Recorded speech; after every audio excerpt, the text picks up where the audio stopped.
Okay, good afternoon, everyone, or good morning, depending on where in the world you are, or good very late at night, even in some places. Welcome to the first session of the autumn 2021, the first semester of the 2021 to 22 year of SunoikisisDC Digital Classics.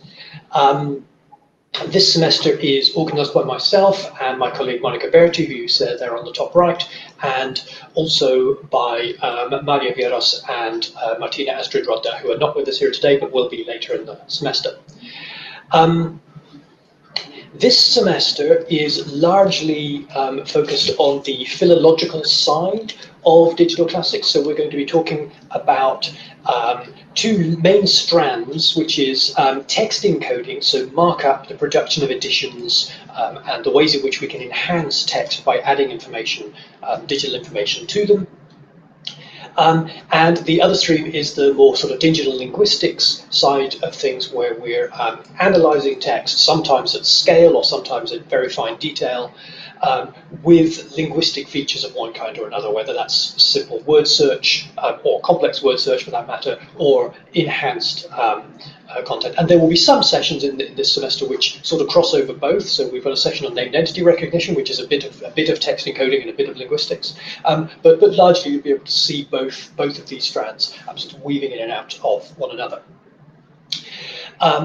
The way these sessions normally work is we have usually at least 2 or 3 presenters. These may be guest presenters, or they may include some of the organisers as well.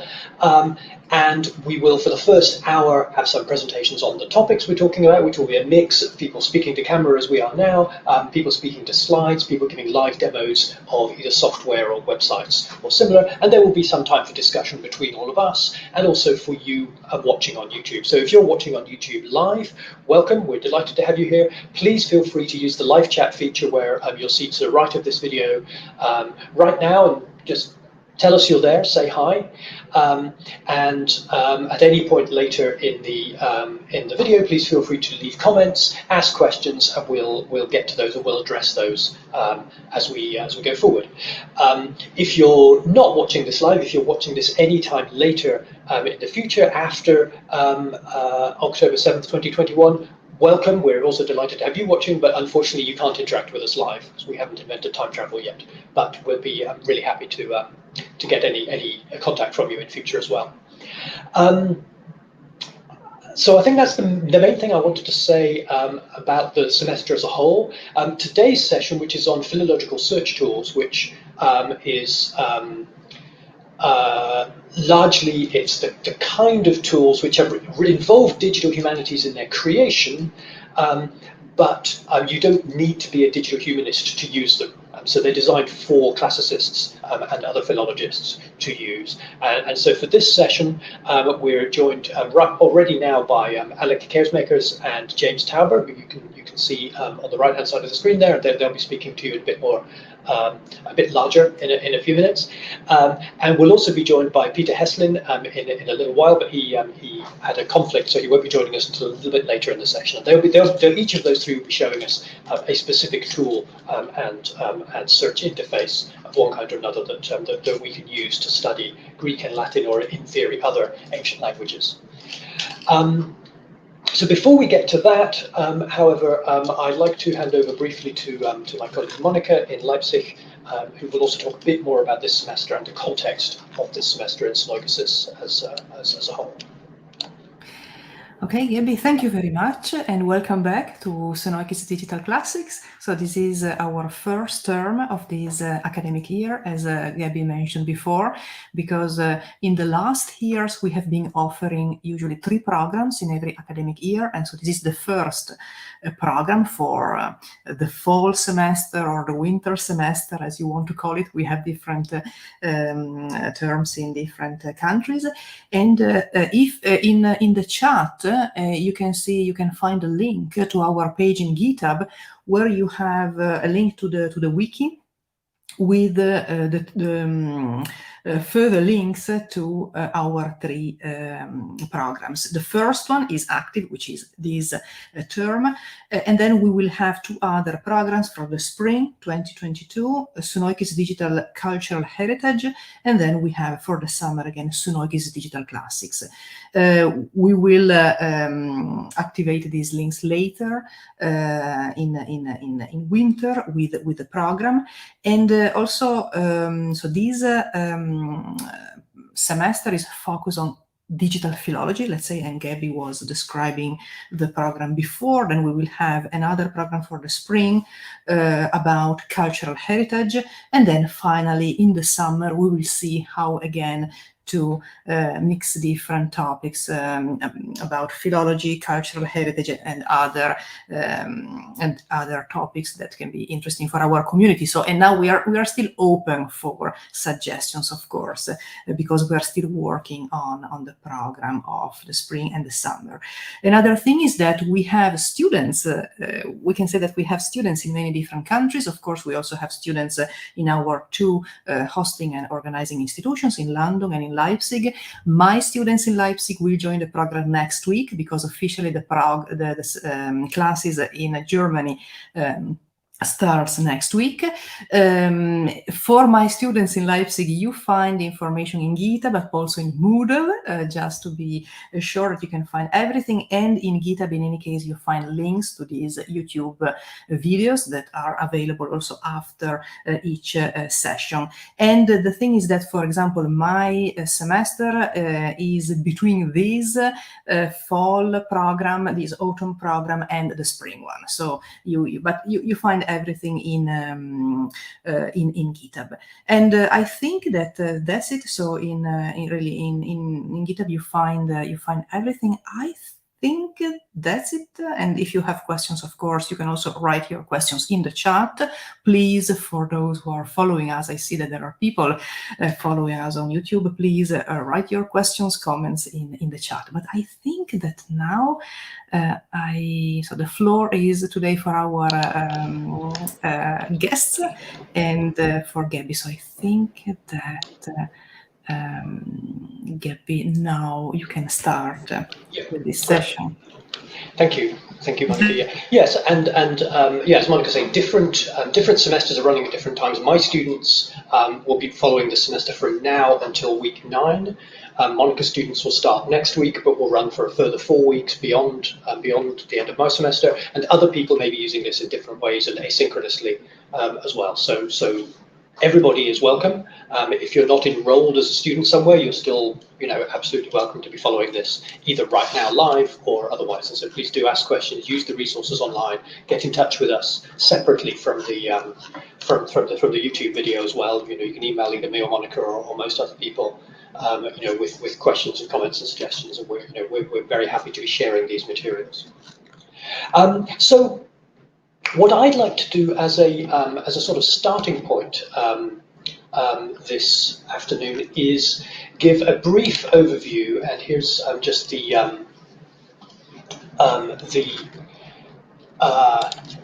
title slide. Just a brief overview of some of the philological search tools, the Greek and Latin search tools that have been used by classicists and other philologists studying ancient languages. Just to sort of give a bit of historical context, a bit of disciplinary background to the then more advanced and more cutting-edge examples that James and Alek and later Peter are going to tell us about.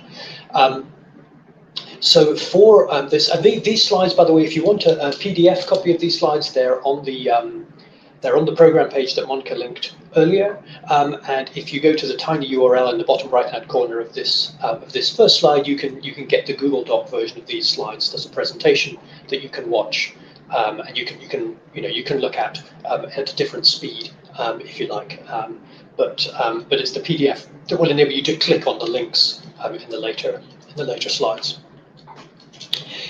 So a sort of, an elephant in the room that it would be a bit rude not to at least mention is the TLG. So the Thesaurus Linguae Graecae is probably the largest corpus of Greek texts that exists. It's behind a paywall. It requires license registration, or at least most of it does, and even the parts of it that are not behind the paywall require registration. It's a free registration, but you do still have to be registered and logged in to use some of those features. But really, the advanced features and the masses of the text you need to have paid for, or more likely your institution needs to have paid for, because it's a very expensive tool. Most institutions that have a serious classics department do have subscriptions to this, so you probably could get access to this if you're registered with a classics department anywhere. And so if you want to get hold of this, you can play with it. They have quite advanced search functionality of one kind or another, which is mostly based on quite detailed annotation that has been done on the underlying texts, or on building on automatic layoutization and similar that has been done either by themselves or by other projects. So this is the sort of thing. This is, if you like, the baseline, the standard that most classicists, if you talk about searching ancient texts, they'll say, well, can I do what the TLG allows me to do? Can I search a word index as well as just raw text? Can I search lemata as well as word forms? Can I search, do complex proximity searches like this? Can I search with, case sensitive and insensitive, diacritic sensitive and insensitive, and so forth? So this is sort of the sorts of features that people are used to seeing. Other searches which are widely used in classics include the papyri.info interface. So this is, if you're interested in papyri, primarily documentary papyri, but they also have a growing number of literary papyri added in this resource. They have some of the text search features you see in the top left there are similar to those, but slightly less intense than those that you saw on the previous screen from the TLG. So you can still search for lemmatized text. You can do string searches, but also complex proximity searches and so forth within the bar, and you can also do a certain amount of regular expression searching, which means effectively wildcard searching, right? Find me this string of characters followed by any vowel, or things like this. But most of what people who search in the papyri.info will be doing will not necessarily be searching for text strings, but they'll be searching for various criteria of the object, of the papyrus, of the category of text, of its publication, of its provenance, of its languages, and so forth. And these are all the drop-down menus in the bottom left-hand corner, these facets that allow you to say, okay, first I'm going to search for everything from Egypt, and then I'm going to narrow it down by date, and then I'm going to narrow it down by only those in Greek, and then I'm going to, and so forth. And this you can either do from scratch, or you can start by searching for a word and then narrow it down by these other criteria. So this is another fairly common way of searching, not primarily by text, but using text as one of many ways to drill into a text based on its physical or historical metadata. Similar to this is the epigraphic equivalent, the Eagle project. It allows you to search for ancient inscriptions. This is a much larger corpus than the 60 or 70,000 or so papyri in papyri.info. There will be some hundreds of thousands of inscriptions in the Eagle corpus. But again, you can either do free text search, and this is the basic search interface I've given here, but the advanced search interface has fairly similar language search, but has more features for searching for the historical and physical metadata that we saw on the papyri.info. So similar sort of context there. The sort of standard, if you like, for the way people have searched across text outside of the TLG, Greek and Latin text and other languages, has been the Perseus interface. And I don't want to dwell on this too much, because James in a few minutes is going to talk about the Scaife Viewer, which is the next generation Perseus interface. But the current Perseus interface, Perseus 4, version 4, has this sort of interface. So you can search for, you can see these various things. You can search for a string, with a series of words, all of which you want to appear, or an exact phrase that you want to appear, or several words that at least one of which must appear, and you can also put in some words that you want to not find in the text you search for, and there's various other options in there. And you can also do, you can search in English and get back Greek results, and you can search for dictionary entries, which is similar to searching for lemma term. You get back the results, and you see the dictionary head words and the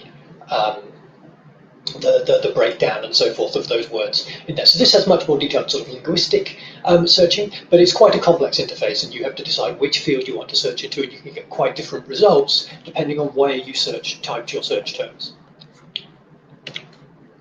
An interface with a slightly simpler interface, but with much more complex results, would be something like this tool, Logeon, from the Chicago,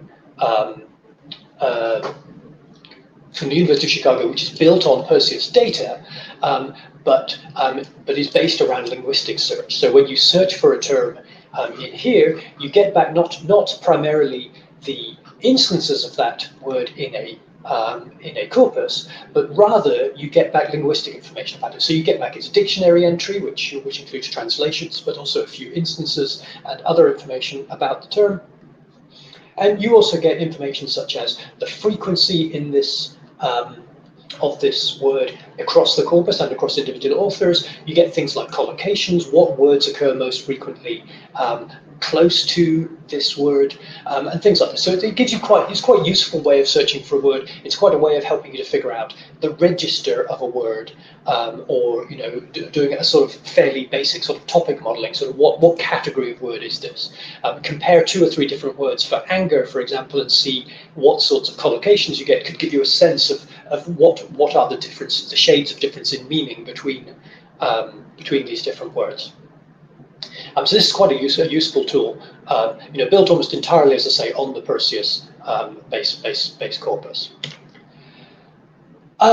Then you get some search interfaces like this one, which is very similar to the it's somewhere in between the current Perseus 4 interface and the Eagle or Papyri.info interfaces that we showed a minute ago, in that they give you lots of different options for types of text search. You can search for text, you can search for lemmata, you can search for whole words or substrings. You can search, because this is searching across an epigraphic corpus, you can search for only those characters that appear on the stone, and any characters that are in square brackets will be omitted. You can do diacritic sensitive, you can do case sensitive search, you can do proximity search and so forth. So there's slightly different features available depending on whether you're searching in Greek, Latin, or for English words in the edition or the translation.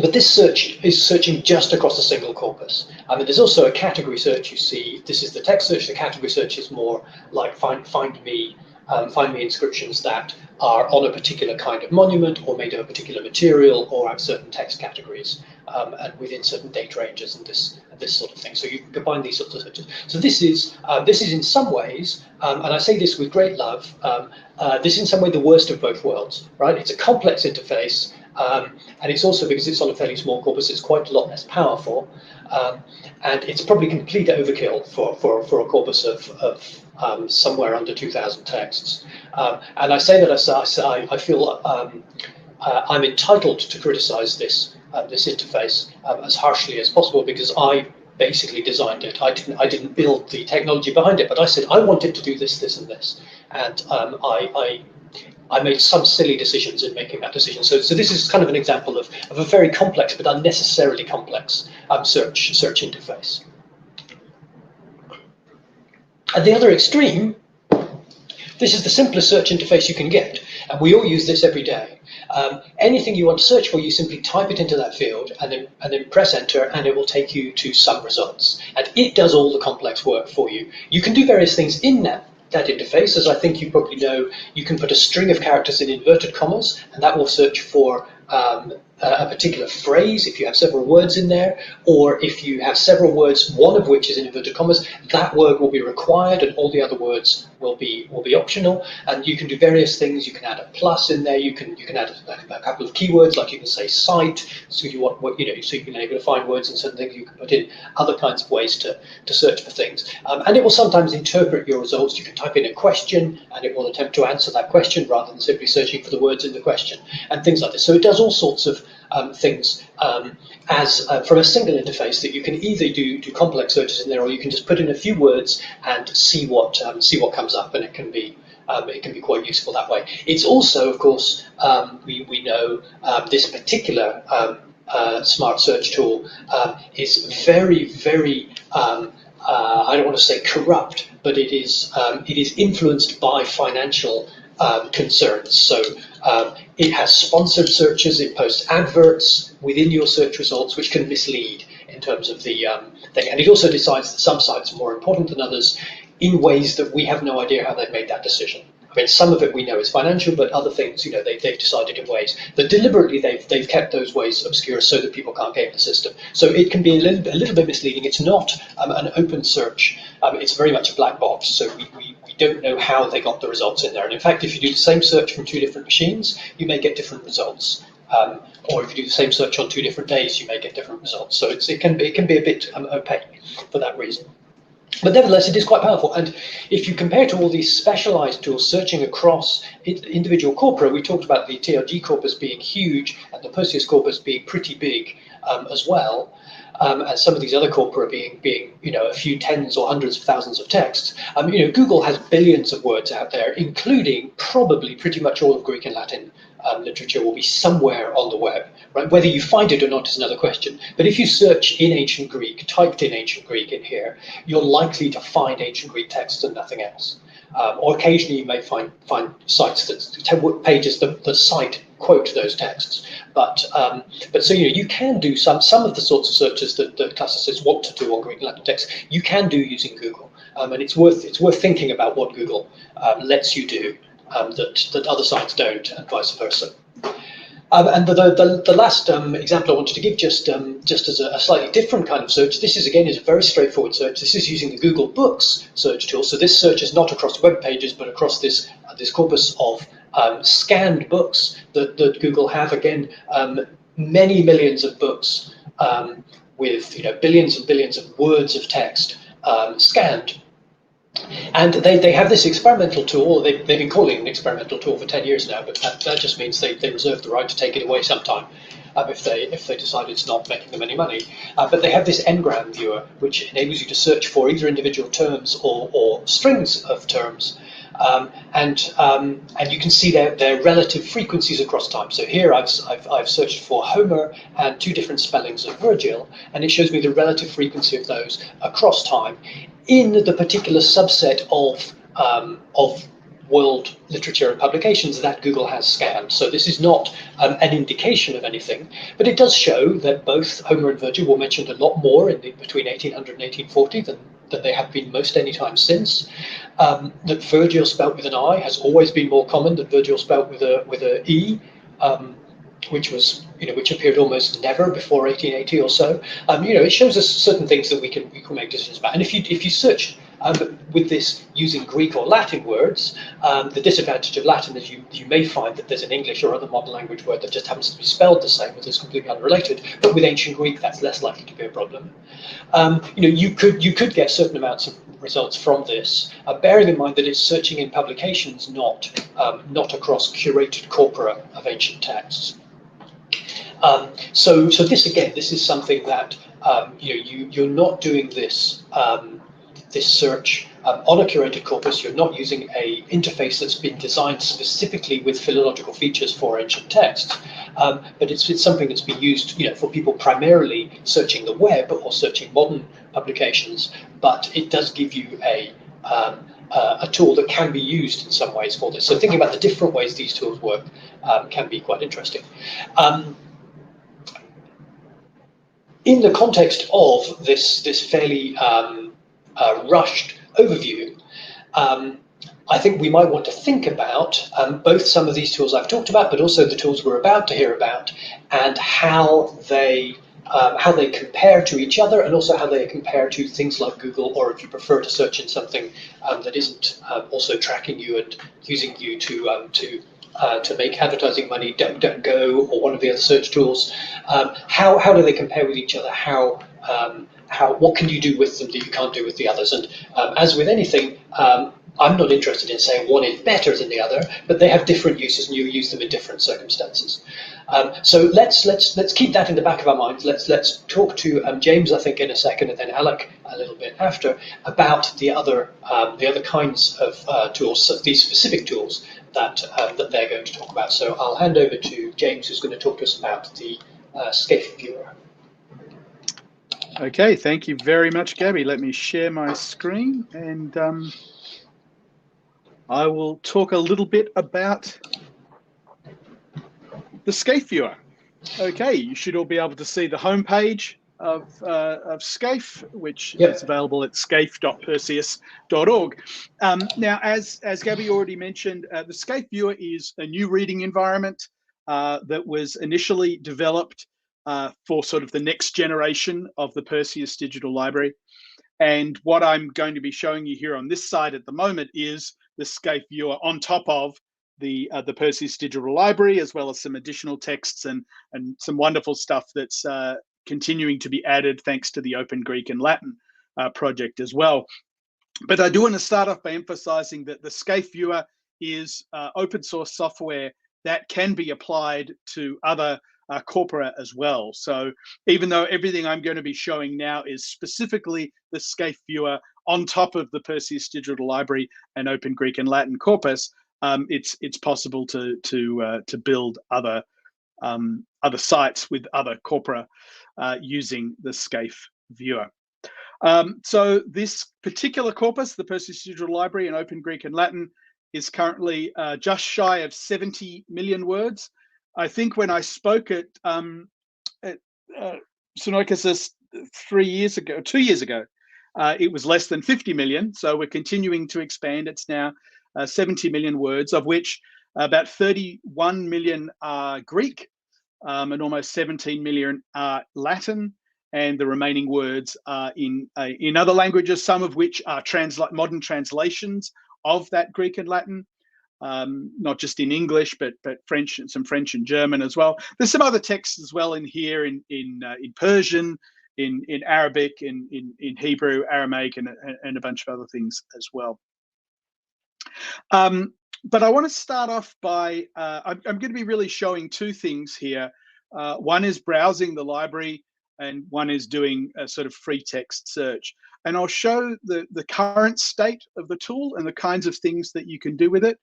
Then I'll talk a little bit about, just briefly, about some of the stuff that we're wanting to do in the future as well, that really builds on richer annotations that are taking place on the text. But the focus will just be on what's available now in terms of browsing and text search on top of the Open Greek and Latin and Perseus Digital Library. So let me start off with the library browsing. So the texts in the Perseus Digital Library and in Scaife more broadly are organized according to a hierarchical scheme of CTS URNs. CTS URNs are a way of unambiguously encoding not only a particular work, but a particular edition of that work, and then furthermore being able to address into the exact portion of the text within that. So if you take something like the Iliad, there is an unambiguous identifier for the Iliad that can then further be broken down in terms of books and lines and so on. And we'll see how that plays out in both the browsing and the search in a moment. But actually, let me just quickly switch. I do have a slide just to explain these CTS URNs. So let me just quickly say something about those, just in case people are not familiar with them. So as I said, they basically organize texts hierarchically. And probably the most important thing in terms of search is the part in the middle, this work identifier. And that's really made up of three sections. One is the text group, which is a grouping of particular works, normally by author. That's then followed the next level down by an identifier within that for the specific work, and then an identifier for the particular edition or translation of that work. That's the overall, that sort of forms the work identifier, and you can add more to get to specific passages, as I mentioned. Now, the way that most of the texts in the Perseus Digital Library, at least the Greek texts, I should say, are organized is actually using the identifiers from the TLG that Gabby mentioned. So the text groups typically refer to authors, and then the works within those, and those identifiers do come from the TLG. So coming back to the interface. So one way you can, I guess, get access to the texts other than doing a free text search is to navigate through this hierarchy of text groups and works. And so if you do click on the Browse Library button on the home page, you get a full list of the works, as you can see here. By default, they're organized into text groups. And you can expand. If I expand any of these, I can see particular works within. Aeschylus might be a little more interesting. You can expand the text group to see the individual works within that. And if you hover over here, you can actually see the individual editions as well. So in the case of Agamemnon, we've actually got 2 Greek editions and 2 English editions. So this is one way that you can drill down into a particular work or a particular edition of that work through this hierarchy. It's also possible to just get a flat list of the works rather than organized hierarchically by text group. This is alphabetical by work name then. Or you could just actually order them in the order of the CTS URNs, which means you end up sort of sorting based on the TLG code for that particular text group. Now, one of the things you can do here, just to sort of finish up the library browsing, is you could start to type either the name of a text group or the work, and it will immediately filter down. So if you're looking for one of the apologies, you can start typing apology, and it will narrow down what you can see. Whether the word apology appears in the name of the text group, which doesn't actually happen in any cases here, or the name of the work. So that can be quite a useful thing. If you just want to jump to a particular work, whether it's the Apology by Plato or Xenophon's or Justin Martyr's or whoever's apology it is, you can very quickly start typing the name of a work and drill down into it that way. Okay, so that's browsing the library. But what if you wanted to do a text search and you wanted to search for a particular term, either in the Greek or Latin or in a translation as well? So this is the text search interface. This is built on a general search technology or product called Elasticsearch. And in many respects, it follows the pattern that Gabby was showing with Google, where instead of a complex form where you can do different kinds of search, different nuances of search by filling out different fields in the form, there's just a single box. And you can start typing stuff in this box. I guess there is also the distinction between searching for form and lemma that I'll come to in a moment, but essentially it's just the one box. Sorry, James, could you zoom in a little bit, please? Thank you. Zoom in, sure. Let me... Perfect, thanks. Hopefully that won't mess too much with the results, but when I show them, but yeah, hopefully that's easier to see. So this is just a single text field that you can start typing in, and if you just type in a word, you can. I'll do an English example to start with, although we'll get to some Greek in a moment. You can search for a word like love, and it will find instances of love across all the translations. So a couple of things to point out. Once you have searched for a word, you can either view things in terms of the actual instances in which the words appear, or you could just get a list of the passages. So if you don't care so much about the context and seeing the exact context in which the word appears, you can select passage and it will just give you a list of the passages and you can paginate through those. But if you actually want to see all the individual passages with the context and the highlights and so on. You can do that.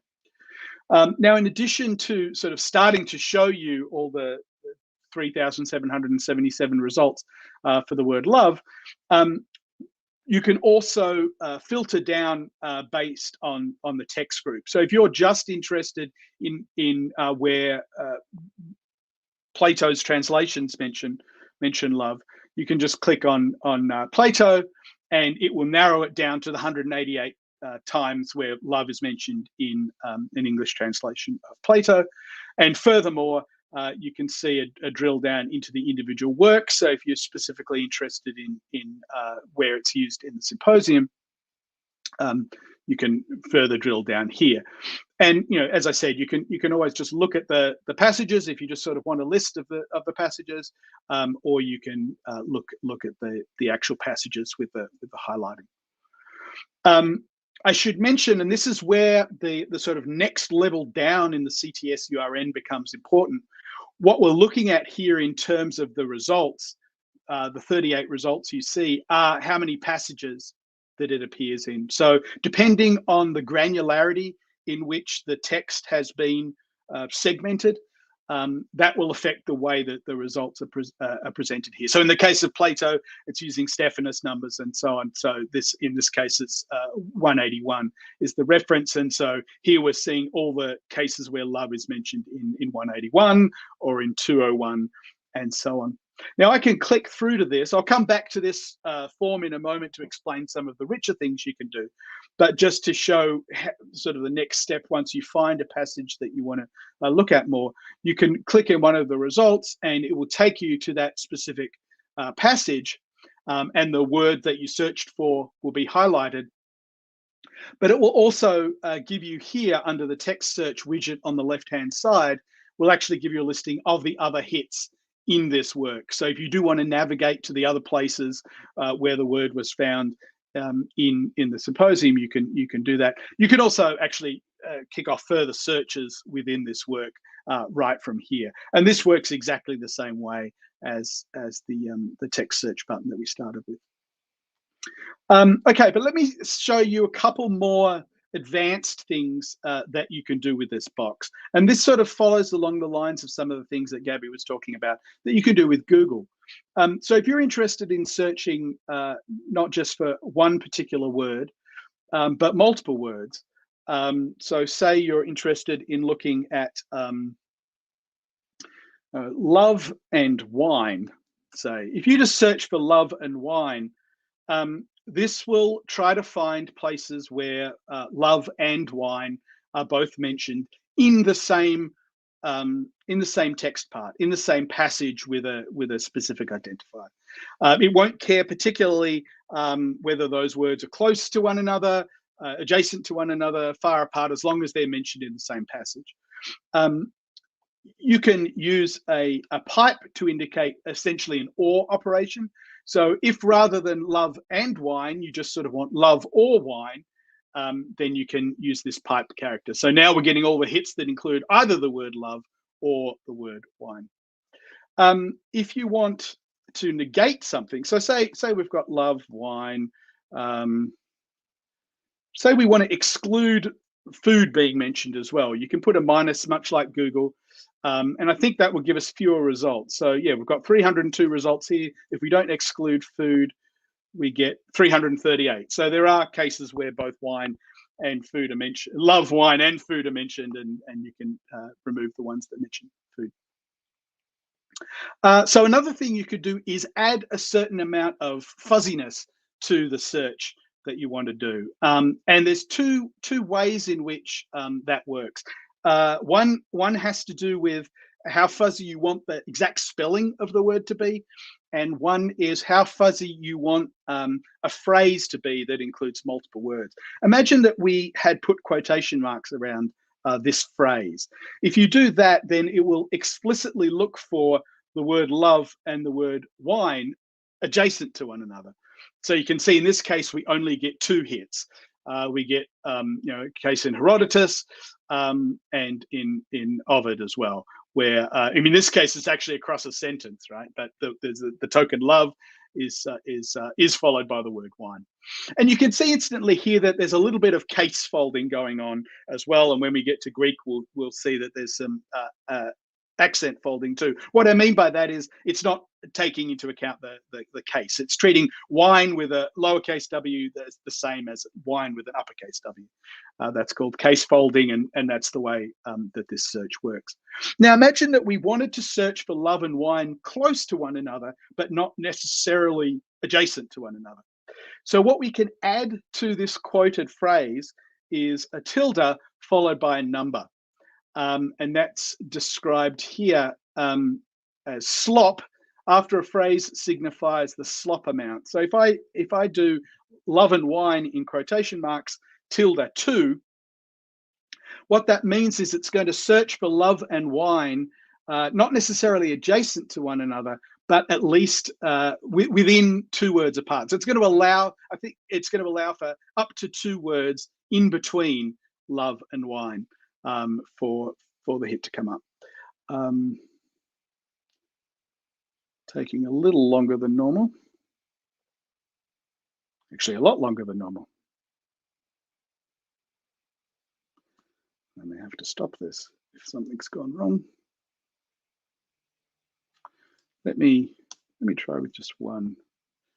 Maybe there we go. So with a tilde 1, remember before we only got 2 hits. Now we're getting 9 hits with the tilde 1 because it's allowing not only for the case where they're adjacent, but for where there's 1 word in between.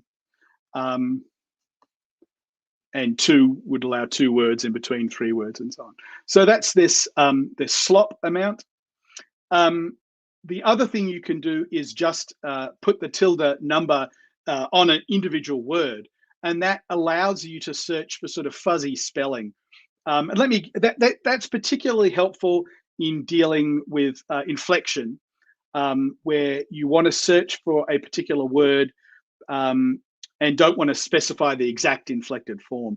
In fact, just the other day, I'm preparing to give a talk on the history of philology on Saturday, and one of the things that I was wanting to look at is how philology was talked about in various Greek texts.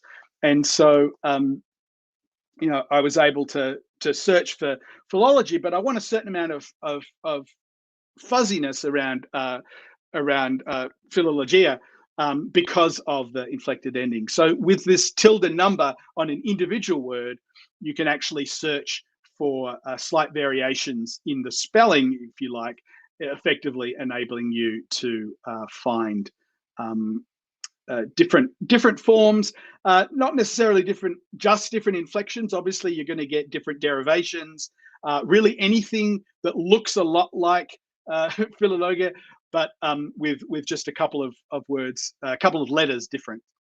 And this is, and you can again drill down if you want to see how Plato uses the term and so on. So that's another thing you can do in this search interface, is introduce a certain bit of fuzziness to the search, which can be useful for a variety of applications. The other thing you can do, just to sort of finish up the search capabilities in the current Scaife, is you can do a prefix query that's indicated up here in the search guide.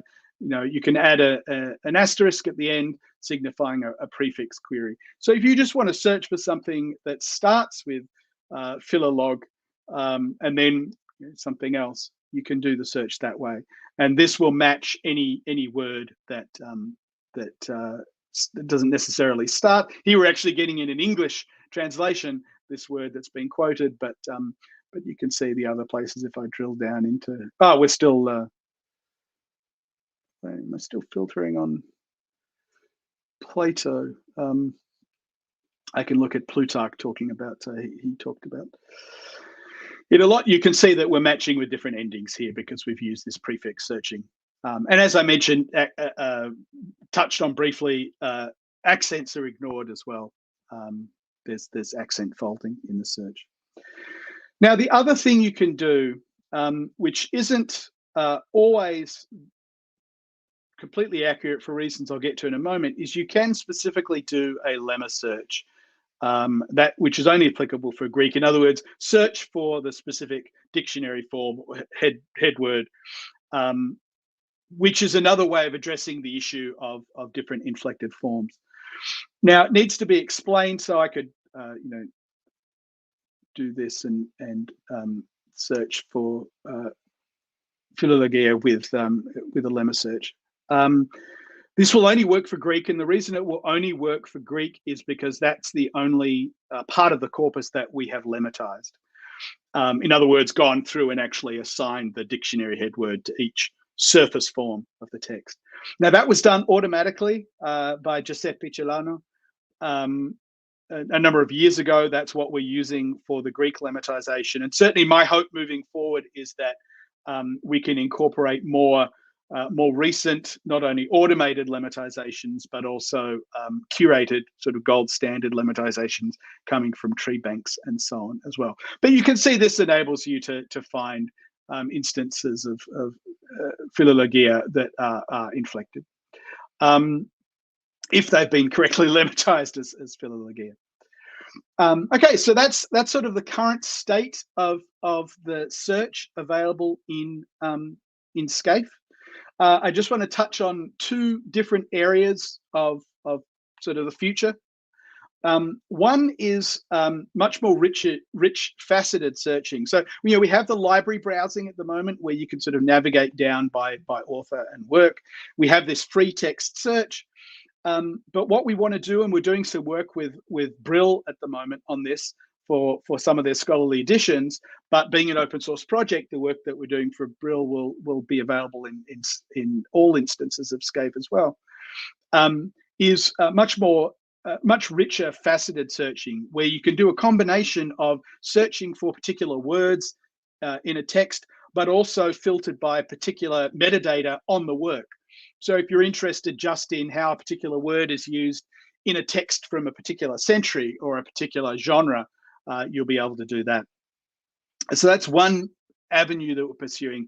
The other that's coming up in the future is the ability to do searches on some richer linguistic annotations. So one of the things that we've been doing the last couple of years on Scaife, and it's available in sort of a preview called Beyond Translation,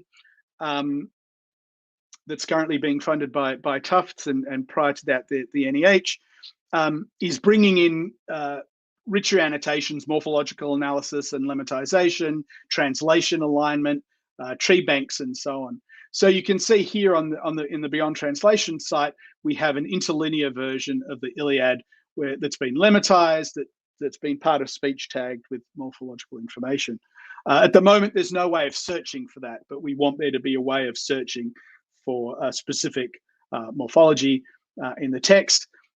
Also translation alignment as well. So one of the things that we're supporting in future versions of Scaife is an alignment between a text and a translation, both at a line level like you see here, but even at a word level. So you can see how a specific English word, a Greek word is translated in English, or you can see how a particular English word has come from the Greek. And one of the things from a search perspective that we do want to enable is the ability to say, show me all the words, Greek words that have been translated into Roth, say, or what are all the different ways that Manus has been translated into English, and enable searching building on this alignment, this translation alignment data. And finally, the tree banking stuff. So, an increasing amount of text has been syntactically annotated, showing the sort of grammatical relationships of things like the relationship between a verb and object, and so on. And on top of this, we ultimately want to build search capabilities. Show me all the objects of the verb aida and so on. So yeah, so with that, that is search in Scaife both now and in the near future. Wonderful, thanks James, that's great. I think we should probably hand over to Alek right away. You're going to talk to us about a quite different type of interface. Can we talk about the Trismegistos Words interface?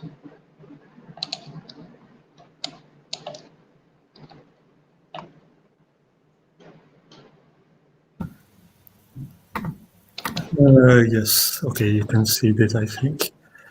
Okay, great. Okay. So yes, about Trismegistos words. So first, a quick word about what Trismegistos is. So as you can see, it's called an interdisciplinary. Well, they call themselves an interdisciplinary portal of the ancient world. So in essence, Trismegistos started as a metadata collection. So it contains a large number of metadata. So things like people in ancient texts, places, and so on. You can see some examples here. So they started as that, and mostly and mostly about papyrus text, although they have expanded to other types of text as well. And recently, so Trismegistos, which I'm also part of, we have also been expanding into not only metadata, but actually textual data from the papyri. So I will first go, before going to the words collection, the words database, I will first go into the text view here to show you already what it contains. So, so we can search for papyrus editions by a certain by a certain publication number, but you can also use a specific Trismegistos identifier, which is just a number referring to a specific text to search for those texts. So let me just give one text as an example. Okay, this one is no longer in use apparently. Okay, but then we have a text here. So here we find all metadata as it was in the past. Could you zoom in a little bit on that, please, Alek? Yeah, sorry. Lovely, Yes. thank you. Okay. So here you can find all metadata about the text. So this is a text from this date. It's written in papyrus. It's a sales contract. These are some publication numbers or collections where the papyrus is from, some other links, and so on. And then if we scroll down, we can actually find the text here. So this is a text with some diacritical marks, and interestingly for this presentation, if you hover over words, we can find some linguistic information. So this is a participle of symphoneo. And then there are some other filters that you can add. You can also highlight some places. For example, here we see some places. So these are just places that are stored in the Trismegistos databases. But I will now talk about the linguistic information. So one thing to know that's important to know is that this is automatically predicted information by natural language processing techniques. So this means that the information will not always be very accurate. So, for example, things like case information for example, neuter words is often wrong because because there it's often ambiguous if it's the accusative or the nominative case, and there the program often makes a wrong prediction. So that's that. So this is the text view. So here we can just browse individual text, but now I will talk about, if you go back to the home page. Yeah, and also another thing that I forgot to say is that Trismegistos used to be completely open, but now there is some subscription, some features locked behind subscription, basically. So what this means is that everyone can still use all the online, all the online browsing tools for the databases, but some features might be locked if your university does not subscribe to Trismegistos. So some features you might now see. You might not have access to it if your university doesn't subscribe to Trismegistos. So this is the words database. So this essentially contains all the information that you just saw about individual words. So the concretely the morphological information, part of speech as well, and also the lemma. So Trismegistos Words currently is mostly a lexical tool, although there are some grammatical possibilities, which I will show in a moment.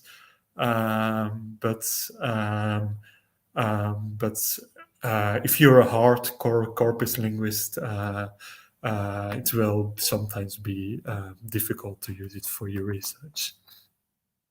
So let me give an example of the things which we can do with Trismegistos. So here we have a central search, central search box, which you can use to search for specific words, basically. So a word is here used as a lemma, so not a word form or so not a word form, basically. So, for example, we are interested in the word matter, and then we can type it in Greek. I don't remember if accents were necessary. Let me first write it out. Apparently they are not. So here we can type it in. If you don't have a Greek keyboard, you can also use. You can also use this view. So we just type individual letters, and then here you can find the results. So L words starting with me, and there we have matter. Another option is to search for parts of words, which you can do with this wildcard. So, for example, we're interested in diminutives, and we can search for words ending in ion, for example, and then we might get some false hits as well, but we also get a lot of diminutives, basically. But let me go back to the matter search. So then we can click on it. Yes, we also find information about the part of speech here, about the frequency, also translation, although this is an automatic extraction from dictionaries, and mostly dictionaries tailored to literary Greek text, so the translations might not always be very appropriate. So let me click on the word matter. Okay, so then we get all sorts of graphs, and we also get a lot of filters. So we can search for matter, but we can search for matter in, for example, only papyrus text and not ostraca, for example. We can search for matter only in letters. Maybe I'll click on this. So we can search for matter only in letters in specific places, although, yes, so in specific regions of Egypt.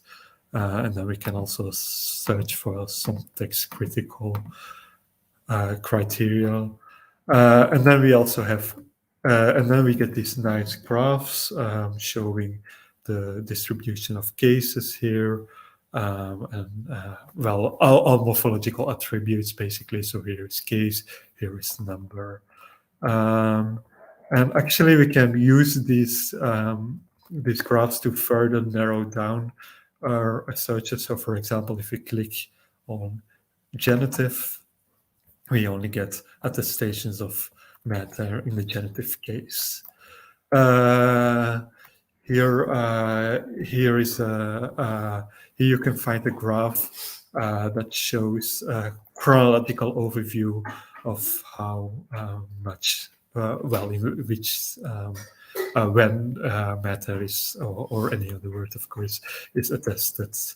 I think it should be metros in this case, or metron, meteron, as we felt if how it's tested over time. I don't have much time, I think, to go in detail about this, but what's important is you can search for absolute attestations, or you can search for relative attestations, and then you can also apply some smoothing to the graphs. And if you want more information about this, well, you can check this out, and also the paper that's mentioned here, also this. Okay, so this is the chronological overview. Then you can also filter for a set of centuries. And then here you get the actual attestations. So if you hover over this, you can also see the context. So kaimele, lepu, pirites metros, for example, here. So yes, this gives us morphological information as well, of course, because we only selected the genitive. You don't see much of variation here. But if you go back, okay, let me just go back to this page. If we go back here, we find, yes, all cases of matter. So then we can also filter by context in some way, although it's not fully developed yet. I mean, it's not ideal, like I said, to use for like corpus linguistic purposes, but there are still some options, so I will show this. And if we want to export our results, we can also do that on this page. So, so these are our results, basically.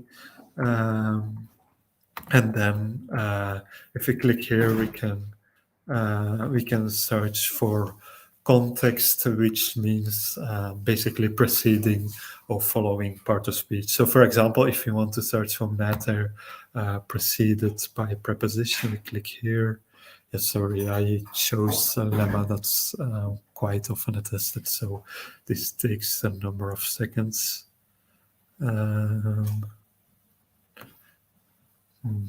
Okay, yes, now we can choose preceded by a preposition, for example. 1 second.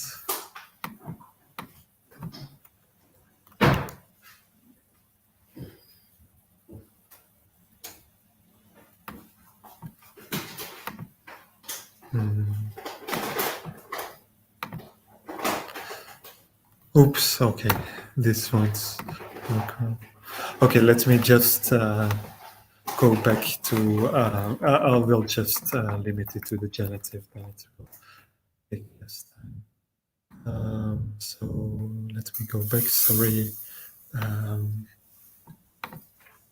Let me go back here.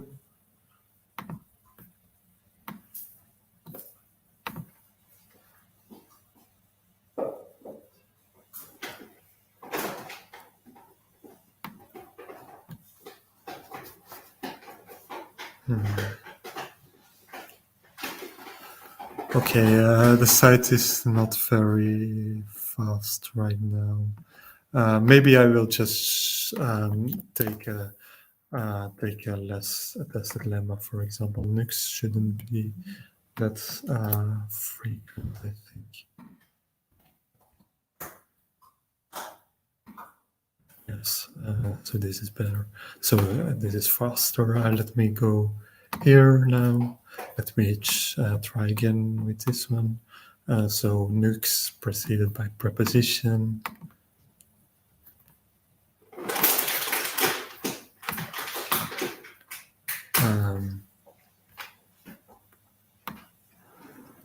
And then we get cases like epinukton, hyponukta, and so on. And then we can also export normally. Yes, here we can export the results, and then we get a nice CSV, well, which basically contains this. Okay, so so far for searching for individual words.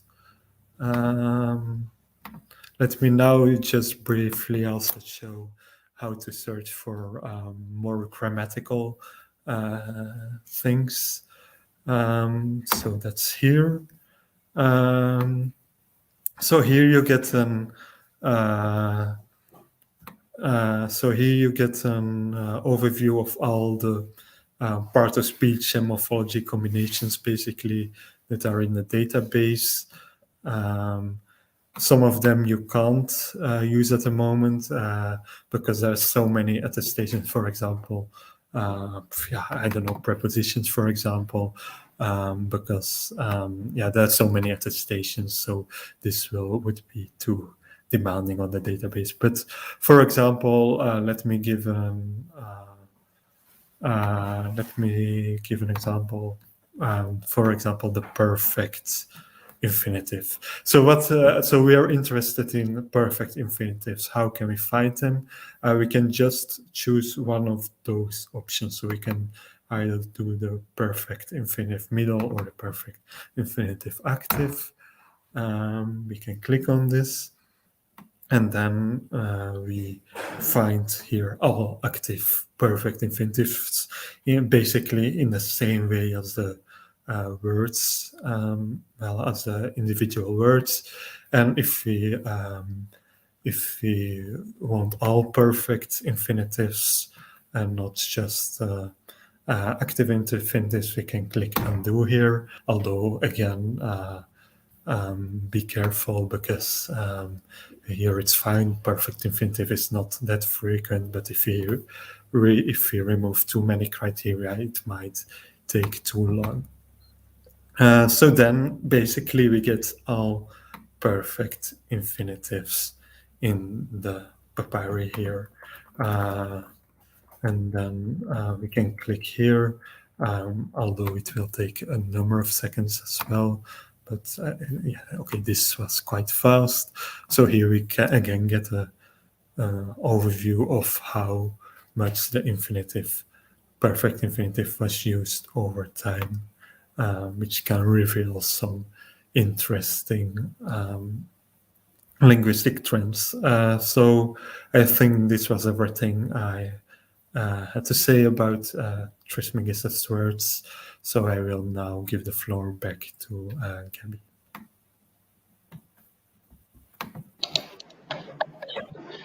Great, thank you, Alek. That's a really cool overview of a quite different kind of resource that we've been talking about. So Professor Peter Heslin from Durham has now also joined us, and I guess we'll hand over to you right away. You're going to give us a brief overview of your tool, Diogenes. If you want to say a little bit about what it is and where it came from as well. Yes, I will do. Can you hear me okay without putting on the headphones and everything? I've been teaching all day and I'm feeling a bit wiped out. So how long do I have? As long as you need, 15, 20 minutes, let's say. Okay, so Diogenes is not a bright, shiny new project. It has existed in one form or another for over 20 years. A lot of the code is 20 years old, which is unusual for any kind of software project in the world today. It goes back to when I was a graduate student, and I was using the CD-ROMs from the Packard Humanities Institute and from the TLG, as all graduate students did. I found that the software that was created under the patronage of the APA, as it was then, called, what was it called? It's escaped my mind momentarily, but it wasn't finding a hit that I knew was there, you see, because it was on my research. And so I decided to take the CD-ROMs home. I copied them onto my hard drive. It occupied almost the entire hard drive, and I had a very big one for that day. And I started looking, and I figured out why it wasn't finding that hit is because there is a bit of markup in the middle of the word, which the search software had not been able to deal with. And that was the first and most important lesson of using search tools, is they are not infallible. Any of the tools that we're presenting here today, including my own, have bugs. And so if you're going to rely on them in your published work, you need to be aware of that and try to use multiple tools, if you can, to corroborate your searches. And if you can, kind of look at the raw data to see if it actually corroborates your findings. So it's an old tool, and so it was originally written just for my own personal use, and then I distributed it for Linux users because there was nothing, and then all the tool that was used on Macs didn't work on OS 10 when that came out. And so anyway, I've just sort of gradually made it more and more user-friendly. It's currently very easy to install. You go to, can I share my screen now? I've never used this yes, please do. Platform before, but let's see what, I'm gonna have to open system preferences. I don't know if this is gonna be overly tricky. Let me try again.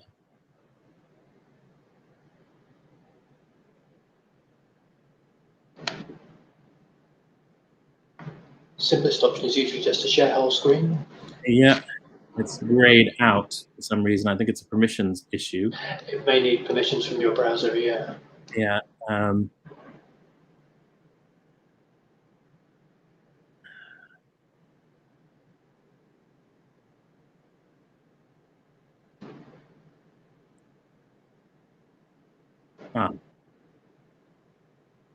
Chrome has lost permission to capture your screen. Follow these steps. I don't know if we've got time for the. Oh, I'll need to go into settings. I think it's worth it.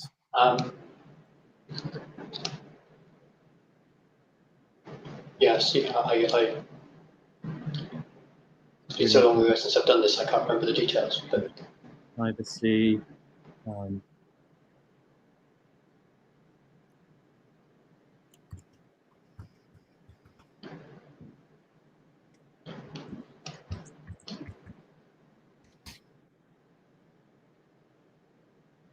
Okay, Google Chrome. Oh, I need to quit and reopen Google Chrome.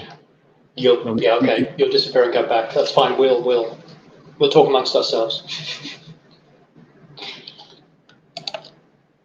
It's cool. We'll be back in a moment. Well, maybe in the meantime, just two things. Peter mentioned one important thing. So I think that Alek in this call is the youngest of us, but we remember those times when many tools were missing. But one important thing, your research question. Now today, this is for the students. So today you can see many tools for searching, but that's the thing. What are you looking for? Okay, Peter is back. I'm back. Okay. Let's try to share the screen. Okay, we were just saying that research questions for our students. So Peter was mentioning this. This is important. So before you use these tools, think of what are you looking for? But Peter, please. Okay. So Diogenes is available from this website, v.iogen.ease. First of all, the desktop application is the old application, which has existed for a long time.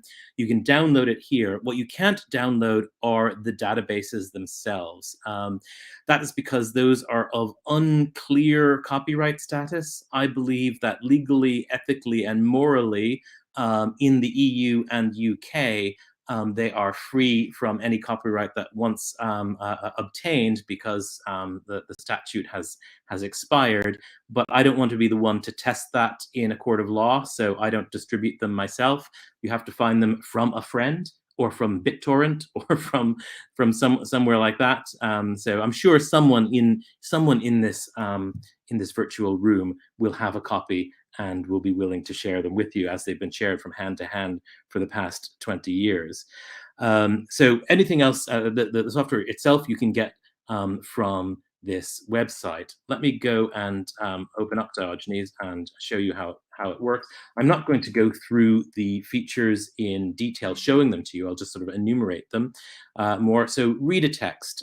You can browse through either of the corpora, the TLG or the PHI. Those are the main ones that are relevant. And I was just teaching Horace today, so that's why I've got that open there, and you can jump to the beginning of Horace's Odes. And then when you click on a word, you get the Perseus Morpheus analysis of that word, and you get the Lewis and Short entry. You also, if you download, and Diogenes will help you download these automatically, you can click on the TLL link. Oh God, okay, never mind. I haven't tested that in a while, but if you set it up correctly, you can click on the TLL link and it will open up the open access PDFs of the TLL to the correct page for that word. And likewise for the OLD, that's not open access. That's rather a gray market PDF. But because this is my development machine, things are not always working as well as they should in a published release. So that's the basic idea. Some other interesting features there are if you click, for example, on a citation in the text, you can jump to that citation. In the corpus, this is one of the advantages of having comprehensive corpora. You can do this likewise for Greek, and so TLG texts, and we can look at Homer instead. And so number 12 is Homer himself, and so it works there as well. And so there we have LSJ instead of Lewis and Short. But likewise, if you think, oh, that's interesting, it's in the beginning of Herodotus, you click on the citation and you can jump straight to it. So that's the great advantage of Diogenes is that it leverages the existence of these two very large, very complete corpora, the TLG E-disc and the PHI Latin disc, which is very complete up to the year 200 AD, the PHI one. So you've got both of them. You can just click on the citation in the lexicon and be fairly certain that if everything works right, you will have access to that text. So this is an advantage over other corpora which are not complete. So Perseus is wonderful because it's all open access, but the more obscure authors aren't there. And so that's why I think it's still useful to have Diogenes, and people still do find it useful. I should say, more broadly, why do people use Diogenes when other more modern things are available? Well, in some cases, the old CD-ROMs are obsolete. So for the Duke documentary Papyri, there are much better XML versions available. You don't need to go back to the CD-ROM. But for the PHI, the Latin texts, there is now the PHI available on the PHI website, but it has very, very simple search facilities. So Diogenes gives you much better search facilities. For the TLG, if your institution has a subscription, well, a lot of the functionality in Diogenes is also available there. They actually copied a lot of the functionality from Diogenes. But if you don't have access to that, you're very limited in the number of texts you can access in the TLG. It's also, perhaps the case that you believe in open source software. Diogenes is completely open source, open access, and it means that if something goes wrong, you can go in and try to figure out why it went wrong. There are bugs in the online TLG. As far as I know, they're not fixing them very rapidly, if at all. And if something does go wrong, you have no recourse. You can't look at their underlying data to do a manual brute force search to find out what went wrong. So everything being open is an advantage. And I think, some of us, I believe that scholarship ethically can only move forward on the basis of open data. You can't make scholarly conclusions drawn on proprietary data sources, I believe. Others may differ. So those are some of the reasons why people continue to use Diogenes. Oh, and it sits on your laptop, and it doesn't need internet access. So all the lexica, the morphological analysis is all packaged with. So some people like Diogenes simply because they can use it on the go without internet access. So you can just read a text, as I've shown. There are various search modalities. I won't demonstrate them because I don't think I've got time to do that. But there's simple search, where you search for a word in one of the corpora. You can also define your own corpora. So the works of Plato is one corpus. I've defined a corpus of Latin love elegy, and I've played around with other ones. And so you can limit your searches to those corpora, or you can simply search in the full corpus. One thing I suppose I should say that's a bit quirky, that people, I like this feature, but I'm probably the only one who does like it. So if you search for, let's say, arma warumque, let's just search for arma like that, you will find arma even when it's in the middle of a word, armarium, and so on. By default, everything is wildcarded. So there's wildcards before and after. Some people find that counterintuitive. What you do, if you want to just look for the word arma, is you put a space before, and that will mean it only look for arma at the beginning of word, and or a space afterward. So this will only find arma when there is a word break before and after of it. This is, yes, I admit, it's idiosyncratic, but I made this decision 20 years ago, and that's I'm not going back on it. So spaces before and or after to delimit words. You can also type in a phrase in that simple search, and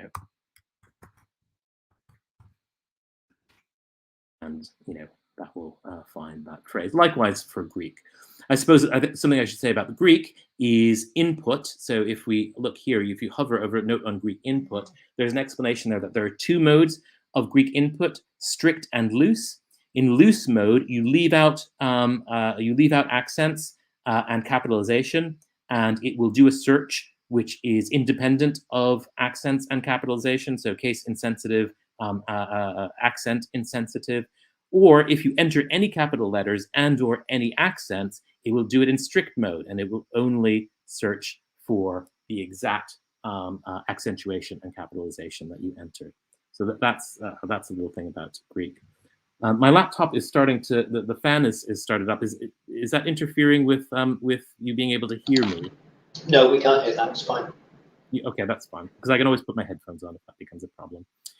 So that's a simple search. You can also, if you don't want to define a whole corpus of Latin elegy or whatever, and you just want to do a quick search within one author, you can do that simply here. So, let's look for arma, not in all of Latin love elegy. Well, let's do that for, sorry, could have done on the previous page, just in Propertius. And there you can find arma in Propertius. So that's just a shortcut if you don't want to define a particular subcorpus to search, and you can search with an author. You can search for multiple terms. So if you want to look for arma, and also you want to look for weir, I won't put a space at the end of it. So look for multiple different forms, add that pattern to the list. And you want to search within the scope of one sentence. This is defined roughly by punctuation. Let's say within a phrase, you want to find those two together. And you can do a search for weir and arma within the same phrase. You see here, there's no punctuation in this text, which is why it thinks those are in the same phrase. Very little punctuation in that work of Cicero. So phrase is a bit of a fudge, but it does mean with no intervening punctuation. You can define lines as well as the scope for that multiple word search. So simple search within an author, multiple terms. You can also search for inflected forms of a word. So you enter in a lemma, just the beginning of a lemma possibly. And it shows you all of the lemmata.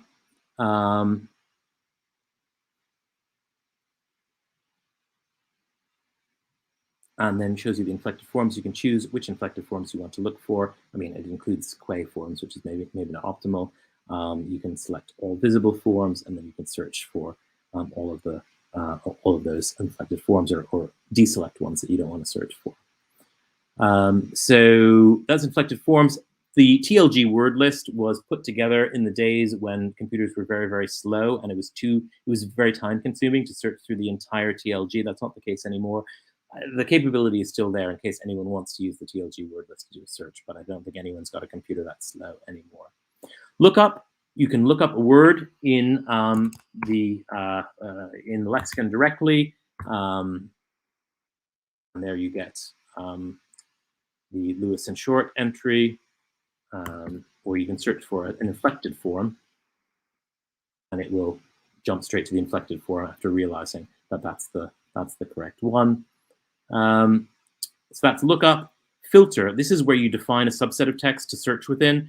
There are very basic ways of doing that for the PHI text. The TLG corpus comes with chronological information about genre, and you can use those to define particular subsets. That's maybe advanced functionality that I won't go into. The last thing it's been added most recently is you can export the text or the entire corpora as XML if you want to do further processing. And one of the reasons I did that was because I wanted to create the son of Diogenes. How do I get back to my Chrome window?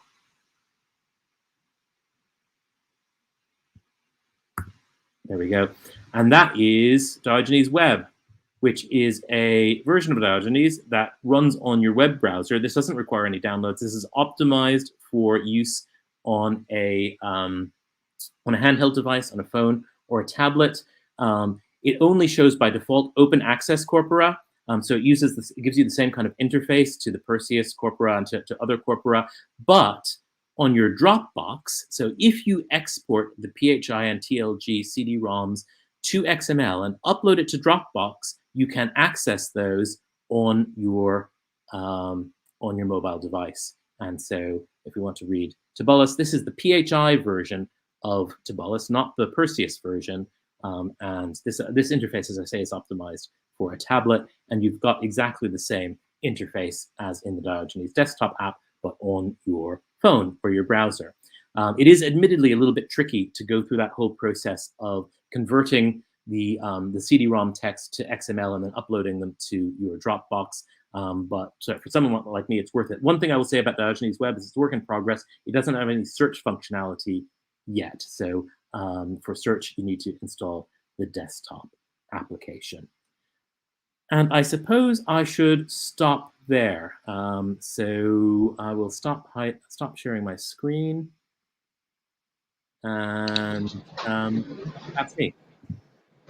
Great, thank you, Peter. That's cool. I guess to sort of sidestep the more controversial part of that, a lot of the most interesting corpora now are open access, right? So I mean, all the corpora that you showed on Diogenes Web includes that massive corpora, and if we were to include things, I guess the Perseus corpus is exactly what's behind Scaife as well. Yeah. That James showed earlier, but if you have other things like the Diogenes corpus and other parsed corpora, and I noticed you also had things like the Digital Latin Library and various other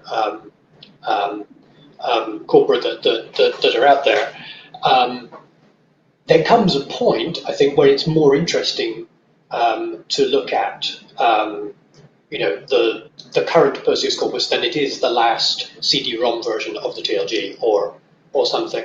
No, there's huge gaps. Scale is different, but it's, partly because you could look under the surface. It's not a black box, and certain kinds of things. If people also don't want to be the person to have to legally test the copyright status, and we know that only a few years ago someone did legally try and test that copyright status and lost. So if you want to, there are all these open corpora which are already very valuable, and you can do very cool things. So if for example someone wanted to play around with this for their exercise after this session and wanted to do so without having to go into any of those grey areas, then there's already still quite a lot you can do. Yeah, I mean, I'll just point out that there are copyright law varies from jurisdiction to jurisdiction, and so what the decision that was made in one jurisdiction does not necessarily hold somewhere else. Yeah. And it is a tragedy actually that there is no open source equivalent to these corpora. I mean, if you're interested, if you're just a Homerist and you want to look at the Scholia or you want to look at Eustathius, you're not going to find that in Perseus. And I don't know what the timeline is for that actually to appear.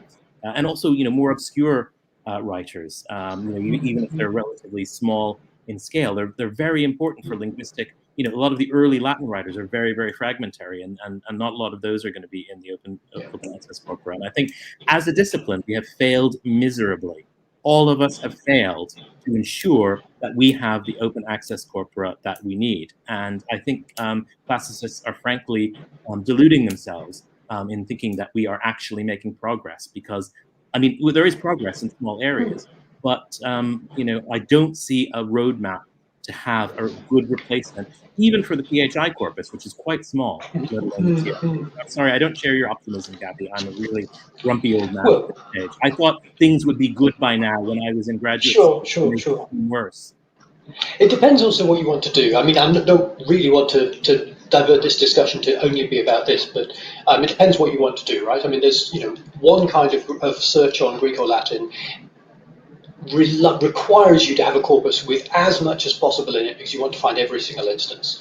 But also, probably most of the time, if I'm doing a search on the Greek and Latin corpus, I want to find a few examples to see a sense of how this word is used. It doesn't need to be every single one. So for that, the Perseus corpus is it's limited. It will miss certain chronological gaps, and it'll miss certain registers and certain genres. But on the whole, if I'm only going to look at the first 10 results anyway.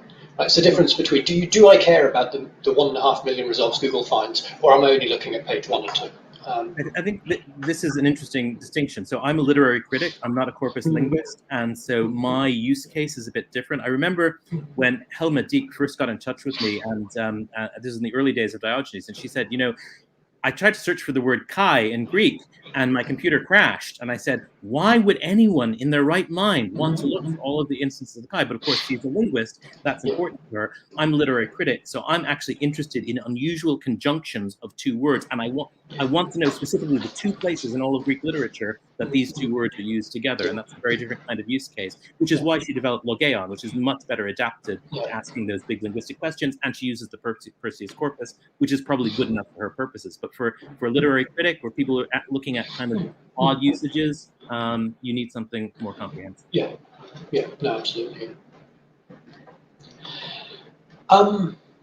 We have sort of got to the end of what we said would be our time. I don't know if anyone else, Monica or either Alek or James, want to bring anything else up, ask any other questions of each other, or come back on any of the assumptions I made at the beginning.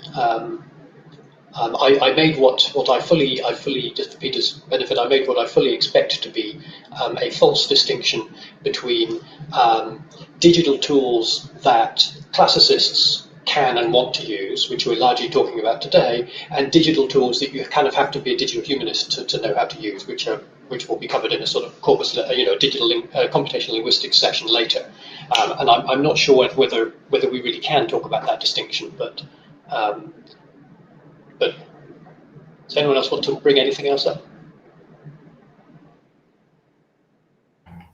Of course, there are many things that we can discuss. I just want to say one thing, because we have seen many interesting tools, given that our audience is constituted by students. So please try to use these tools. But that's the thing. So your research question, which is the first important thing. So you have. Basically, you have to know what you are looking for, or at least, you don't know the results, but in order to get results, you have to try, and you have to think of your research questions, which are fundamental. So you have these tools, you have links in the GitHub class outline, you find the description of this session, you find also papers and exercises. So try them, because I understand that for a student, the difficult thing is to see, but what I'm interested in. So for an advanced scholar, maybe this is, we always have, this is a never-ending story. We always have new research questions, but I think the most important thing is this for this session. And maybe we can discuss again these things in our next weeks. I don't know if you want to add something else. Yeah, I think that's a good point, and one of the interesting things for the exercise will be also not everybody taking part in this course will be Greek and Latin scholars or students. There'll also be people who study other aspects of classics that don't involve looking at languages very much. And so some of the tools we've seen today already enable you, as James was showing us, you can search in English across the Perseus corpus. It's also interesting to think about what you can learn from searching across the Greek or browsing in the Greek and Latin corpora. Even if you don't read Greek and Latin yourself, what sorts of questions can you ask? Nevertheless, and looking at statistics, looking at patterns, maybe just using a dictionary to choose the words you're going to search for, and then look, how often do these turn up in the different cases, and what can you learn looking at translations alongside them. And I think these will all be interesting things to think about. So I'd really like people to try out at least 2 or 3 different tools. of either the three we've talked about primarily, or the half dozen that I sort of briefly mentioned at the beginning, and compare them, and for each one say, what can I do with this tool that I can't with the others? What can I do with this tool that I couldn't do with, for example, Google? What can I do with some other tool that would be useful to do with this tool, given that it's running on a different corpus, or it does have functionality, or because it's open source and I don't like this one here, it's behind a paywall, and what functionality is present and is missing and would be useful.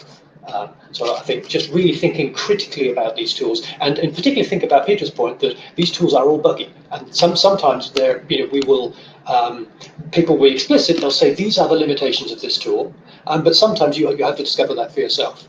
And so do be looking for holes in the coverage or in the functionality, or even, as Peter says, just downright bugs, errors in what's coming up. This string exists, this doesn't find it. What could have gone wrong?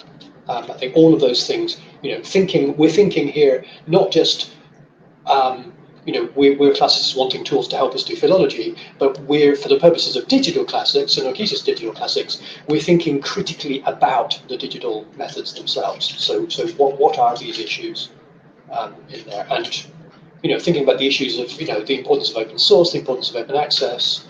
These are all things that can be discussed as well. Much more than we have time for today.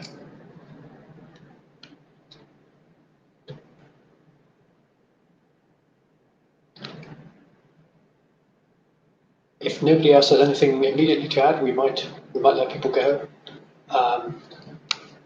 We don't have any questions yet on the live chat. I will say that we do expect to see questions and comments in the live chat. So if you haven't asked questions today, do try very hard to ask questions next week. We really really rely on that engagement.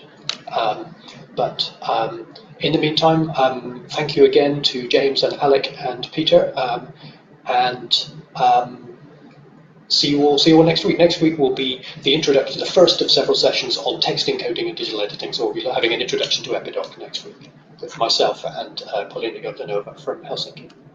So great, thank you all. Good evening, good afternoon, good morning, depending on where you are.